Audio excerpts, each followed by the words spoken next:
कहानी की शुरुआत में हम एक हाई स्कूल में चल रहे बास्केटबॉल मैच को देखते हैं। उस मैच में मेसन नाम का एक लड़का खेल रहा था। उनकी टीम हार रही थी और मैच में सिर्फ 44 सेकंड बाकी थे। तो कोच ने डीन नाम के लड़के से कहा कि बॉल छीनकर जल्दी से मेसन को पास करना, क्योंकि वो उनकी टीम का सबसे बेस्ट शूटर था। सभी लड़के इस प्लान को फॉलो करने लग गए और जल्द ही मेसन ने 2 पॉइंट्स बना लिए। लेकिन तभी उसका ध्यान लोगों की भीड़ में एक जलते हुए आदमी पर गया। गेम जारी रही। डीन ने फिर से मेसन को बॉल दी और मेसन ने आखिरी सेकंड में बॉल फेंक दी। लेकिन तभी अचानक वो जलता हुआ आदमी फिर से उसके सामने आ गया। वो अपना काला हाथ उसकी तरफ बढ़ाने लगा। ठीक उसी वक्त पर बॉल भी बास्केट में चली गई और उनकी टीम मुकाबला जीत गई। खुशी के मारे मेसन को उसकी टीम वालों ने घेर लिया। लेकिन डरा हुआ मेसन जल्दी से चेंजिंग रूम की तरफ भागा और उसने अपना लॉकर खोलते वक्त अपने हाथ पर खड़े होते रोंगटों को महसूस किया। वो सारा सामान बाहर फेंकने लगा और आखिर में उसके हाथ में एक अजीब सी चीज लगी। तभी एक आवाज ने उसका नाम धीरे से फुसफुसाया और डर के मारे मेसन एक केटल बेल ढूंढने लग गया। उसी वक्त वो जलता हुआ आदमी भी वहां पर आ गया। अब मेसन उससे रहम की भीख मांगने लगा, लेकिन जब वो नहीं रुका तो उसने उस चीज के टुकड़े टुकड़े कर दिए। फिर उसकी नजर दरवाजे की तरफ गई। उसने अपने टीममेट्स को अंदर आते देखा तो चैन की सांस ली। बाद में नहाते वक्त मेसन ने एक अजीब सी आवाज सुनी। उसने नीचे देखा तो राख जैसा कुछ दिखा। फिर जैसे ही वो पीछे मुड़ा तो जलते हुए आदमी ने उसकी गर्दन पकड़ ली और अपना हाथ उसके गले के अंदर डाल दिया, जिससे मेसन के शरीर में भी आग लग गई। जब उसके टीममेट्स ने उसकी चीखें सुनी तो सभी बाथरूम की तरफ दौड़े और उन्होंने मेसन को जलता हुआ देखा। 6 महीने बाद हम क्रिस नाम की एक लड़की को देखते हैं जो अपनी कजन के साथ शिफ्ट हो गई। वो खिड़की की दीवार पर बैठकर स्केच बना रही थी, लेकिन तभी अचानक वो अपने ख्यालों में खोने लग गई। वो जमीन को इस कदर घूरने लगी जैसे अंधेरे की तरह काले ख्याल उसके दिमाग में घुसने लगे हों। लेकिन तभी उसका कजन भाई रे उसे होश में ले आया और कहा कि मैं तेरा सामान सेट करने में मदद कर देता हूँ। बाद में स्कूल पहुंचकर रे क्रिस को स्कूल दिखाने लगा। तभी उसकी नजर एली नाम की एक लड़की पर गई। क्रिस को एक लॉकर दिया गया जिसके ऊपर हॉर्स लिखा था। तभी रे ने बताया कि ये तो मेसन का निकनेम हुआ करता था। फिर डीन और उसके टीममेट्स ने क्रिस को घेर लिया। वो कहने लगे कि मेसन की इज्जत करते हुए इस लॉकर को यूज मत करो। लेकिन तभी ग्रेस नाम की एक लड़की बीच में आई। वो कहने लगी कि ये स्कूल बहुत पुराना है। इस हिसाब से जिनके भी लॉकर यहाँ पर थे वो सब लोग मर चुके हैं। कोई सेंस है इस बात की? ग्रेस को देखकर रे उससे फ्लर्ट करने की कोशिश करने लगा, मगर बेचारा नाकामयाब रहा। ठीक उसी समय डीन को पता चला कि क्रिस स्कूल में नई आई है। वो कहने लगा कि मैंने तो अफवाह सुनी थी कि तुम नशा मुक्ति केंद्र से बाहर आई हो। अपने बाप को मार दिया था ना तूने? तभी एली ने उसे रोक दिया कि ये सब बकवास मत करो, मगर डीन फिर भी क्रिस का मजाक उड़ाता रहा। इस बात से गुस्सा होकर क्रिस ने उसके गोटों के ऊपर जबरदस्त लात दे मारी। तभी मिस्टर क्रेवन हॉलवे वहां पहुंच गए और उन्होंने गुस्से में आकर क्रिस, डीन, ग्रेस और रे को कॉलेज से कुछ दिनों के लिए निकाल दिया। जब एली ने क्रिस का बचाव करने की कोशिश की तो उसे भी कुछ दिनों के लिए एक्सपेल कर दिया गया। फिर जब सब लोग चले गए तो एली ने क्रिस से दोस्ती करने की कोशिश की, लेकिन क्रिस ने कह दिया कि मुझे तुम्हारी मदद की जरूरत नहीं है। एली के जाने के बाद क्रिस ने लॉकर खोला और उसे मेसन की बहुत सी चीजें मिली, जिनमें वो रहस्यमयी चीज भी थी जो उसने तोड़ डाली थी। एक फुसफुसाती हुई आवाज सुनकर क्रिस ने उसे खोलने का फैसला किया और उसके अंदर से एक सीटी निकली। क्रिस उसे बजाने ही वाली थी कि तभी घंटी बज गई और वो अपनी क्लास के लिए निकल पड़ी। दोपहर में क्रिस क्लास के लिए लेट पहुंची। जब उसने अपना बैग टेबल पर रखा तो सीटी बैग से बाहर निकल गई। डीन को लगा कि शायद ये स्मोक करने वाली पाइप है और उसने क्रेवन को बता दिया। वहीं केविन ने विसल को ध्यान से देखा और कहने लगा कि ये किसी तरह का म्यूजिकल इंस्ट्रूमेंट लग रहा है, और उसने नीचे लिखे हुए अक्षरों को देखकर ये पता लगाने की कोशिश की कि ये है क्या। क्रेवन ने जब इन अजीब से अक्षरों को पढ़ा तो ग्रेस उन्हें इंटरनेट पर सर्च करने लगी, जिससे पता चला कि इसका मतलब है मरे हुए को वापस बुलाना। उसकी कीमत का अंदाजा लगाने के लिए क्रेवन ने कहा कि मैं इस सीटी को अपने पास रखता हूँ। साथ ही उसने ये भी बताया कि क्रिस को ये स्कूल के लॉकर में मिली थी। उसने सभी स्टूडेंट्स को जल्दी जाने को कहा और साथ ही एक ऐसे लिखने का काम भी दे दिया। बच्चों के जाने के बाद क्रेवन ने ऑनलाइन उस सीटी के बारे में सर्च किया और उसे पता चला कि ये सीटी तो बहुत महंगी है, इसीलिए उसने विसल को बेचने का प्लान बनाया। लेकिन तभी उसे अपना नाम फुसफुसाती हुई एक आवाज सुनाई दी, जिसने उसे सीटी को बजाने के लिए मजबूर किया। क्रेवन ने वैसा ही किया और तभी खिड़की में दरार पड़ गई, जिसे देखकर वो बहुत घबरा गया और उसने सीटी को वापस रख दिया। लेकिन क्लासरूम से निकलने से पहले ही उसने ऑनलाइन सीटी को बेचने वाली डील डन कर दी।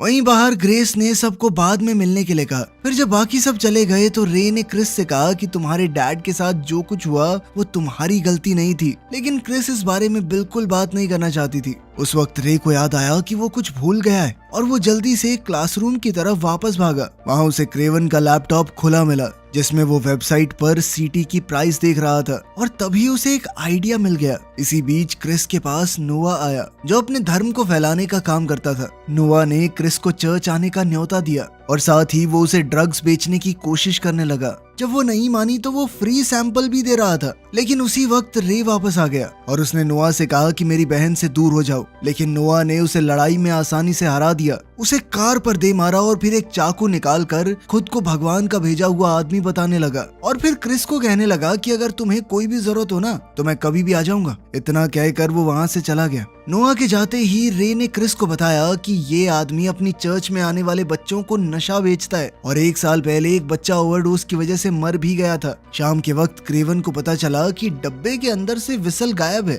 उसने सीटी को हर जगह ढूंढा लेकिन उसे कहीं नहीं मिली। फिर उसने आवाज सुनी और सोचा कि शायद ये सफाई वाला होगा, लेकिन जब वो बाहर गया तो उसे अंधेरे में एक अजीब सी आकृति नजर आई। अचानक क्रेवन को अपने कंधे पर किसी का हाथ महसूस हुआ और वो डर गया, लेकिन वो सच में सफाई वाला था। तब तक वो रहस्यमयी आकृति गायब हो चुकी थी, इसीलिए क्रेवन ने सोचा कि शायद ये बस मेरा वहम होगा। फिर वो क्लासरूम में वापस आया और उसने नोटिस किया कि उसे अपनी सांसें दिख रही हैं। फिर वो जैसे ही मुड़ा तो उसे एक डरावना शैतान दिखा जिसके मुंह से अजीब सा खून निकल रहा था। इस डरावने इंसान ने क्रेवन को दोनों हाथों से पकड़कर उसके फेफड़ों को दबा दिया जब तक कि वो मर नहीं गया। तभी वो सफाई वाला भी दरवाजे के पास से गुजरा, लेकिन उसे कुछ भी नहीं दिखा। वहीं क्रेवन के मुंह से खून निकलने लग गया। देखते ही देखते क्रेवन भी बिल्कुल शैतान के रूप में बदल गया और नीचे गिर पड़ा। ग्रेस के घर पर पता चला कि रे ने विसल को चुरा लिया था। तभी क्रिस ने उनके साथ मजे करने से मना कर दिया। तभी क्रिस ने कहा कि मैं बस आराम करूंगी, तुम लोग मजे करो ना। लेकिन एली को घूरने से वो खुद को रोक नहीं पाई, जो उस वक्त डायबिटीज का इंजेक्शन अपनी टांग में लगा रही थी। ग्रेस का भाई टिमी उनकी पार्टी में झांकने की कोशिश करता रहा, लेकिन उन्होंने उसे उसके कमरे में भेज दिया। जब क्रिस ने सबको बताया कि अब मुझे जाना चाहिए तो एली उसे रुकने के लिए मनाने की कोशिश करने लगी। उसी वक्त डीन ने ग्रेस को डेयर दिया कि उस सीटी को बजाओ, और जैसे ही उसने सीटी बजाई तो सब लोगों ने अपने कान बंद कर लिए क्योंकि एक दर्दनाक आवाज कुछ सेकंडों तक गूंजती रही। जब ये सब कुछ खत्म हुआ तो डीन सबको चुप रहने के लिए कहने लगा क्योंकि उसे कुछ और सुनाई दे रहा था। लेकिन जैसे ही बाकी सब भी गौर से सुनने लगे तो डीन ने आवाज निकाली। खैर फिर क्रिस वहां से चली गई तो एली भी उसके पीछे भागी ताकि उसे हार्वेस्ट फेस्टिवल में आने के लिए इनवाइट कर सके। उसने क्रिस से कहा कि अगर तुम आओगी तो मुझे बहुत अच्छा लगेगा। जब क्रिस ने हाँ कह दिया तो एली वहां से चली गई। फिर क्रिस रे से पूछने लगी कि एली लड़कों को पसंद करती है या लड़कियों को, लेकिन रे के पास इसका कोई जवाब नहीं था। घर पहुंचकर क्रिस एली को मैसेज करना चाहती थी, लेकिन क्या करे ये समझ नहीं आ रहा था। उसे अपना कोई भी आइडिया बढ़िया नहीं लग रहा था। तभी अचानक उसने अपनी खिड़की के बाहर पेड़ पर किसी को खड़ा देखा और वो डरने लगी। लेकिन तभी री के अचानक कमरे में आने से वो चौंक गई। फिर जब उसने दोबारा पेड़ की तरफ देखा तो वहाँ कोई नहीं था। उसी वक्त उसके फोन की घंटी बजी एली के मैसेज के साथ, और ये देखकर क्रिस थोड़ा घबरा गई क्योंकि उसने मजाक मजाक में गलती से एक फ्लर्टी मैसेज भेज दिया था एली को, लेकिन एली को मैसेज पसंद आया। तभी रे ने फोन ले लिया और अपनी बहन की मदद करने के लिए एली को प्यारे प्यारे मैसेजेस भेजने लगा। दूसरी तरफ जब डीन भी चला गया तो ग्रेस ने अपना ऐसे लिखना शुरू कर दिया, मगर उसे बार बार आवाजें सुनाई देने लगी जैसे कोई उसका नाम फुसफुसा रहा हो। लेकिन उसे लगा कि शायद टिमी मजाक कर रहा होगा। लेकिन जब उसने अपने भाई के कमरे में लाइट बंद होते हुए देखी तो उसे समझ आया कि ये आवाजें टिमी नहीं कर रहा। तभी अचानक एक डरावना जीव उसके पीछे से भागा और उसने फिर से अपना नाम किसी को फुसफुसाते हुए देखा। अब वो आवाज का पीछा करने लग गई। उसने टेबल के पीछे चेक किया लेकिन वहाँ पर कुछ नहीं था। उसी वक्त एक डरावने हाथ ने उसे छुआ और उसने मुड़कर देखा तो वहाँ टिमी खड़ा था। ग्रेस ने सोचा कि टिमी इतना दूर है, वो उसे कैसे छू सकता है। अगली सुबह प्रिंसिपल ने सभी स्टूडेंट्स को असेंबली के लिए इकट्ठा किया और क्रेवन की मौत की जानकारी दी। क्रेवन की मौत का कारण लंग कैंसर को बताया गया। तभी एली ने अपने आगे बैठी एक लड़की को कांपते हुए देखा और उसकी गर्दन अचानक टूट गई।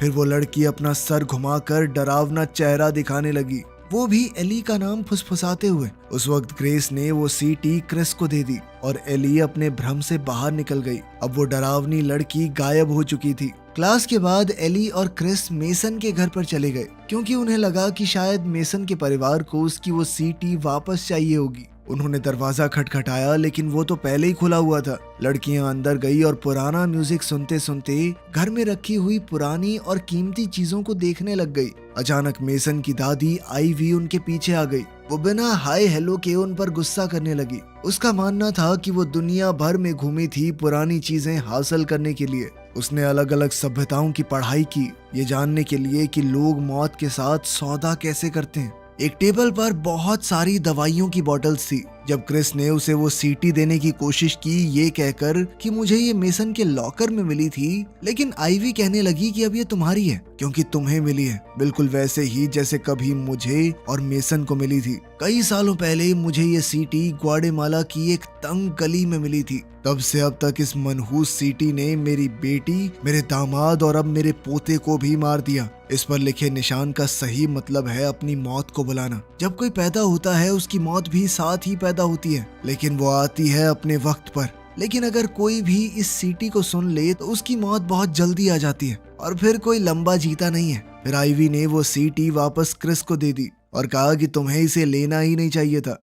फिर शाम को लड़कियां हॉस्पिटल के रिकॉर्ड रूम में जा पहुंची। एली मानती है कि मेसन की मौत अजीब थी क्योंकि वो लिटरली नहाते हुए जला था, पर फिर भी इस घटना को गैस लीक का नाम दे दिया गया। फाइल चेक करने पर पता चला कि उसे तो पहचाना भी उसके दांतों से गया था क्योंकि उसका शरीर बहुत ज्यादा जल गया था। उसी वक्त कोई कमरे में आ गया और लड़कियां अलमारियों के पीछे छुप गई। तभी मेसन की रिपोर्ट्स गिर गई और क्रिस ने उनमें से एक उठा ली और पढ़ा कि शरीर की हड्डियों की बनावट के हिसाब से वो 45 से 50 साल की उम्र का था। इससे ये साफ हो गया कि आईवी की कहानी में कुछ तो बात थी। इसका मतलब था कि मेसन की मौत लगभग 48 साल की उम्र में गैस लीक से होने वाली थी और क्रेवन को बाद में कैंसर होना था। ये बात अब लड़कियों को दूसरों को भी बतानी थी, इसीलिए वो एम्प्लॉय के दूसरे पेपर देखने से पहले ही चुपके से निकल गई। हार्वेस्ट फेस्टिवल में सभी लोग अपनी अपनी कॉस्ट्यूम्स में होते हैं। तभी रे ने ग्रेस को ढूंढा और आखिरकार उसे बताया कि मैं तुम्हें पसंद करता हूँ। लेकिन ग्रेस ने उसे बड़े प्यार से मना करते हुए उसके गाल पर किस कर दिया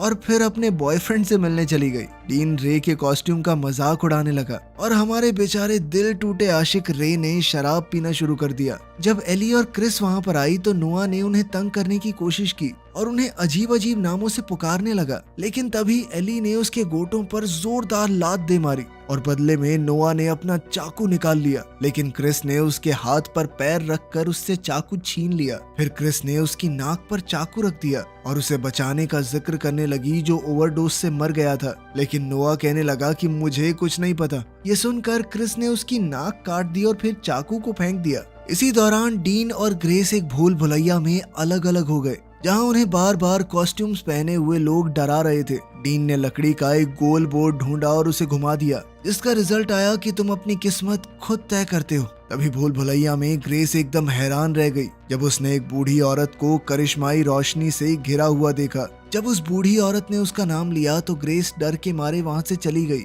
लेकिन फिर उसे वही बूढ़ी औरत दोबारा मिल गई। ग्रेस तुरंत भागी और उसने डीन को मदद के लिए कॉल किया, लेकिन डीन को लगा कि उसे कोई कॉस्ट्यूम पहन के डरा रहा है। अचानक बूढ़ी औरत ने ग्रेस को डरा कर नीचे गिरा दिया, जिससे उसका फोन भी गिर गया। ग्रेस ने एक फावड़ा उठा लिया। तभी बूढ़ी औरत ने अपना हाथ उठाकर उसके पीछे की तरफ इशारा किया और जब ग्रेस ने मुड़कर देखा तो वही औरत उसके पीछे खड़ी नजर आई। फिर उसने चीखते हुए औरत पर हमला कर दिया और दोनों जमीन पर गिर गए। जब ग्रेस ने होश संभाला तो अपने खून बहते हुए माथे को छुआ और उसे समझ आया कि उसे भी वही फावड़े वाली चोट लगी है जो बूढ़ी औरत को लगी थी। तब बूढ़ी औरत मुस्कुराने लगी और अपने शरीर को मोड़कर खड़ी हो गई। उसने ग्रेस का पीछा करना शुरू कर दिया। ग्रेस जितना तेज हो सके उतना तेज भागने लगी। उधर डीन भी परेशान होने लगा क्योंकि ग्रेस फोन का जवाब नहीं दे रही थी। फिर डीन उसे यहाँ वहाँ ढूंढने लगा। ग्रेस और भी घबरा गई जब वो एक बंद रास्ते में फंस गई थी, लेकिन खुशकिस्मती से उसे दीवार में एक छुपी हुई गुफा मिल गई और वो रेंगते हुए वहाँ घुस गई। लेकिन बूढ़ी औरत जल्द ही उसके पीछे आ गई और वो ग्रेस की टांग पकड़कर अपनी डरावनी उंगलियां उसके पैर में घुसाने लगी। फिर उसने अपना हाथ ग्रेस के गले में डाल दिया, जिससे उसका शरीर बदलने लगा। ग्रेस ने खुद को छुड़ा लिया और आगे बढ़ती रही जब तक वो भूल भुलैया के बीच में नहीं पहुंच गई। लेकिन बदकिस्मती से वो बूढ़ी औरत लाइट के खंबे पर दिखाई दी और ग्रेस को बदलने के लिए बूढ़ी औरत ने उसे किस कर दिया। लेकिन जब तक डीन वहां पहुंचा तब तक ग्रेस तो झुर्रियों से भरा हुआ एक बूढ़ा शरीर बन चुकी थी। बाद में स्कूल जिम के अंदर डीन ने ये मानने से इनकार कर दिया कि वो बॉडी ग्रेस की थी। तभी लड़कियों ने आईवी की कही हुई बात बताई और वो दोनों मानती हैं कि उन्हें मौत करीब आती हुई महसूस हुई थी। डीन अभी भी ये मान नहीं रहा था। तभी रे ने उसे याद दिलाया कि ग्रेस को सीटी बजाने के लिए तुमने ही डेयर किया था, तो इस हिसाब से उसकी मौत की वजह भी तुम ही हो। गुस्से में डीन ने उसे धक्का दे दिया और साथ ही जो वो ग्रेस से प्यार करता था उसका मजाक उड़ाने लगा, जिस वजह से रे दुखी होकर वहां से भाग गया। कुछ देर बाद नशे में चूर डीन अपने कमरे में खिड़की के रास्ते से घुस गया। जब उसने शीशे में देखा तो उसे एक आदमी नजर आया जिसके शरीर पर भयानक चोटों के निशान थे। वो बौखलाकर पीछे हटा तो गलती से उससे कमरे में रखा लैंप टूट गया। तभी वो मेन लाइट ऑन करने के लिए दौड़ा, लेकिन तब तक वो आदमी गायब हो गया। तभी डीन के माँ बाप दरवाजा खटखटाने लगे कि कैसी आवाज थी ये। इस पर डीन ने कह दिया कि मैं बस सपना देख रहा था। तभी गुस्से में उसके पिता उसे पीने और नशे में गाड़ी चलाने के लिए डांटने लगे। वो कहने लगे कि एक दिन तेरी यही हरकतें तुझे मार डालेंगी। इस दौरान क्रिस के घर पर उसने एली को बताया कि 1 साल पहले मैंने ओवरडोज कर लिया था। मेरे पापा मुझे अपनी कार में हड़बड़ी में हॉस्पिटल ले जा रहे थे, लेकिन रास्ते में एक ट्रक के साथ उनका एक्सीडेंट हो गया और उनकी मौके पर ही मौत हो गई। कभी कभी मैं सोचती हूँ कि पापा की जगह अगर मैं ही खत्म हो जाती तो ठीक था। तभी एली ने उसे तसल्ली देते हुए किस कर दिया और दोनों एक दूसरे के करीब आ गई। छत पर रे बारिश में बैठा ग्रेस के बारे में सोचने लगा। अचानक उसने अपने हाथों में और टेडी बियर पर खून लगा देखा और फिर एक बॉडी को कुचल देने वाली मशीन के अंदर जाते हुए। लेकिन ये सब सिर्फ उसके दिमाग में हुआ था। अगले दिन रे और लड़कियां आईवी से मिलने गई जो बिस्तर पर बीमार पड़ी थी। उसने बताया कि अगर इस आफत को रोकना है तो उन्हें अपनी मौत किसी और को ट्रांसफर करनी होगी, अपने खून से उन पर निशान बनाकर। जब क्रिस ने शीशे में देखा तो उसने अपनी मौत को अपने बिल्कुल पीछे खड़ा देखा, जिसके हाथ में एक हथियार भी था। जैसे ही वो गायब हुई, आईवी बिस्तर पर मर गई। इसके बाद तीनों सोचते हैं कि क्या करना चाहिए। रे अपनी मौत को आगे पास करना चाहता है, लेकिन एली की नजरों में ये खून था और वो इसके खिलाफ हो गई। वो इस बात पर झगड़ने लगे और रे अकेला वहां से चला गया। घर पर डीन ने ग्रेस की मौत की न्यूज देखी और उसने टीवी बंद कर दिया। उसे अभी भी इस बात पर विश्वास नहीं हो रहा था कि ग्रेस मर गई है। तभी अचानक उसके कमरे का दरवाजा थोड़ा सा खुला और एक डरावना हाथ कमरे में झांकने लगा। डीन ने दरवाजे पर कुर्सी फेंक कर मारी, जिससे उसके पेरेंट्स भी वहां पर आ गए। डीन ने जल्दी से दरवाजा बंद कर दिया ताकि वो अंदर ना आ सकें। फिर अचानक उसके कमरे की चीजें अपने आप हिलने लगी और डीन की मौत ने बाहर आकर उसका सर पकड़ लिया। अब उसका शरीर किसी कार हादसे की तरह हिलने लगा। सारे जख्म धीरे धीरे उसके शरीर में दिखने लगे। उसकी हड्डियां टूटने लगी और शरीर के ऑर्गन्स ने काम करना बंद कर दिया। जब तक उसके पेरेंट्स दरवाजा तोड़कर अंदर आए, तब तक डीन जमीन पर गिरा हुआ एक लाश बन चुका था। इसी दौरान क्रिस और एली रे को उसके कमरे में ढूंढने आ गई, लेकिन वो वहां पर नहीं था। उन्हें कमरे में उसकी तस्वीरें मिली जहां वो स्टील की फैक्ट्री में काम करता था, और एक कॉमिक बुक जिसमें एक हीरो एक बुरे इंसान को मार रहा था, जो शायद एक सुराग था। चर्च के अंदर रे ने नोआ को बच्चों को अलविदा कहते हुए देखा। फिर जब सभी लोग चले गए तो रे चर्च के अंदर घुस गया, और वो भी अपने हाथ में बंदूक लेकर। सबसे पहले उसने गमले को गोली से उड़ा दिया ताकि नोआ को दिखा सके कि वो मजाक नहीं कर रहा। तभी अचानक चर्च की बेल बजी और रे का ध्यान भटक गया। तभी नोआ उस पर झपट पड़ा और दोनों के बीच में लड़ाई शुरू हो गई। रे नीचे गिर गया और नोआ ने उसकी बंदूक अपने हाथों में ले ली, लेकिन जब वो गोली चलाने की कोशिश करने लगा तो बंदूक ने काम करना बंद कर दिया। ये देखकर रे ने एक ट्रे नोआ को मारी ताकि उसे बेहोश कर सके। बाद में जब नोआ होश में आया तो उसने खुद को बंधा हुआ पाया, वो भी एक स्टील फैक्ट्री में। इसके बाद रे ने अपनी जेब से ड्रग्स निकाले और नोआ को उन्हें निगलने के लिए मजबूर कर दिया। फिर रे ने अपने हाथ से थोड़ा खून निकाला और दूसरे हाथ से सीटी को बाहर निकाल लिया, जिससे उसके रोंगटे खड़े हो गए। जब रे नोआ पर खून से निशान बनाने लगा तभी लड़कियां उसे रोकने के लिए पहुंच गई, लेकिन उसने उन पर बंदूक तान कर उन्हें पीछे हटने को कहा। नोआ रहम की भीख मांगने लगा और साथ ही लड़कियां भी कहने लगी कि मत करो ऐसा। इतना सब सुनने के बाद रे ने अपना हाथ वापस खींच लिया। तभी रे कहने लगा कि हर किसी को एक बार तो मरना होता है, और इस बात को सुनकर क्रिस को एक आइडिया आया। उसी वक्त रे को अपना नाम सुनाई दिया और उसके घायल हाथ को एक अनजान ताकत ने खींच लिया। उसके हाथ से बंदूक भी गिर गई। लड़कियों ने उसे बचाने की कोशिश में उसे पकड़ लिया, लेकिन अब देर हो चुकी थी। उसका शरीर टूटने लग गया जैसे उसे मशीन में मरना था। जब उसके शरीर का आधा हिस्सा ही बचा तो उसके चीथड़े उड़ गए। ये देखकर नोआ तो बेहोश हो गया। अपने भाई की इतनी घिनौनी मौत देखकर क्रिस भी बहुत ज्यादा डर गई और एली को उसे संभालना पड़ा। उसने उसे याद दिलाया कि तुझे एक आइडिया आया था ना, वो क्या है। अब लड़कियां जल्दी से एली की कार की तरफ दौड़कर हॉस्पिटल पहुंची। तभी क्रिस ने अपना प्लान समझाना शुरू किया। इंसुलिन का इस्तेमाल करके, जो कि ब्लड शुगर को रोकता है, वो दिल को रोक सकते हैं और फिर एक दूसरा इंजेक्शन देकर हम एक दूसरे को वापस जिंदा कर सकते हैं। यह बिल्कुल मरने जैसा ही होगा, लेकिन शायद ये तरीका हमारी मौत को हमसे दूर कर दे। वो दोनों सारा सामान बिल्डिंग के अंदर ले आई, जहां क्रिस अपनी मौत को अपना इंतजार करते हुए देखती है। फैक्ट्री के सामान का इस्तेमाल करके लड़कियों ने सारी तैयारियां कर ली और दरवाजा भी बंद कर दिया। क्रिस पहले एली को बचाना चाहती थी, लेकिन एली ने उसे हैरान कर दिया उसकी बाजू में इंसुलिन का इंजेक्शन लगाकर, जिससे क्रिस को समझ आ गया कि उसकी मौत इसी पल को दिखाती है। क्रिस का शरीर बर्फ की तरह ठंडे पानी के टब में गिर गया और एली ने उसे वहां रखा जब तक उसके दिल की धड़कन रुक नहीं गई। जैसे ही वो मरने लगी, क्रिस ने मन ही मन अपने परिवार से माफी मांगी। फिर एली ने क्रिस को बाहर निकाला और उसे एक इंजेक्शन लगा दिया और फिर इलेक्ट्रिक शॉक का इस्तेमाल करने लग गई। क्रिस लगभग जाग गई, लेकिन उसकी मौत ने उसके दिमाग पर कब्जा कर लिया। वो उसे मरा हुआ ही रखना चाहती थी। मजबूर होकर एली ने सीपीआर करना शुरू कर दिया, लेकिन मौत ने क्रिस को कसकर पकड़ रखा था। उसी वक्त नोआ होश में आ गया और वो कुर्सी से खुद को आजाद करने में कामयाब हो गया। बंदूक उठाने के बाद वो दरवाजे को हथौड़े से तोड़ने लगा। तभी एली की मौत भी सामने आ गई। उसकी मौत उसी लड़की के रूप में आ गई जिसे उसने असेंबली में देखा था। वहीं नोआ ने दरवाजे में एक सुराख कर दिया और अपना हाथ अंदर डालकर गोलियां चलानी शुरू कर दी। उसने इलेक्ट्रिक शॉक देने वाली मशीन को तोड़ दिया और इस सब में एली को भी चोट लग गई, लेकिन वो एली को क्रिस का नाम बार बार लेने से रोक नहीं पाया, जिसने क्रिस को इतनी ताकत दी कि वो आखिरकार मौत को दूर धकेल सके। क्रिस जाग गई और उसने एली को जमीन पर तड़पते हुए देखा। उसकी मौत एकटक उसे देख रही थी। उसी वक्त नोआ अंदर आया और कहने लगा कि भगवान ने हर किसी को किसी काम के लिए पैदा किया है। उसने एली के खून को छू लिया, जिससे उसकी मौत गायब हो गई और नोआ की अपनी मौत सामने आ गई। उसने गोलियां चलाई, लेकिन हर गोली उसके शरीर को भी चोट पहुंचाने लगी। वो गिर गया और उसकी मौत ने जल्द ही उसे मार दिया। अब क्रिस ने एली को गले लगाया। तभी उनकी नजर उस टूटी हुई सीटी पर पड़ी, जो शायद गोली लगने से टूट गई थी। अब से 3 महीने बाद क्रिस को कभी कभी लगता था कि वो अपनी मौत को देखती है, लेकिन उसने एली के साथ खुशी से जीना सीख लिया था। इसी दौरान एक दूसरी लड़की को अपने लॉकर में पता नहीं कैसे वो सीटी मिली और उसने असेंबली के दौरान वो सीटी निकाल कर बजा दी। इसी के साथ ये भयानक कहानी खत्म हुई। मिलते हैं अगली वीडियो में।